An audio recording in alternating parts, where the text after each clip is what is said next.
তো মোটামুটি কিছুটা ইউনিভার্সিটি কভার করার পর আমরা লাঞ্চ করতে এলাম ইউনিভার্সিটির সামনের একটা রেস্টুরেন্টে। তো ওখানে খাওয়া দাওয়া আমরা অর্ডার করলাম। ম্যাডাম আর ভাস্কর অর্ডার করলো থালি, ভেজ থালি, বিকজ ওরা ভেজিটেরিয়ান, ননভেজ খায় না। আর এখানে ভাস্কর খাবারটা খেয়ে টেস্ট করে বলছে যে কেমন হয়েছে, and he is happy for the food. আর এই যে আমাদের ফুড ছিল বিরিয়ানি অ্যান্ড রায়তা। এখানকার বিরিয়ানিটা একটু ডিফারেন্ট, আলু নেই। তারপরে আমরা বেরিয়ে আইসক্রিম খেলাম, ওখানকার কর্ন চাটটা টেস্ট করলাম।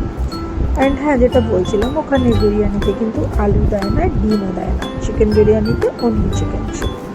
তারপর এখানকার ফুচকাটাও একটুখানি টেস্ট করলাম, অনেকটাই ডিফারেন্ট টেস্ট ছিল। এরা ফুচকা আলুতে ছোলার বদলে ভাজা বাদাম ইউজ করে, হুইচ ইজ টেস্টি।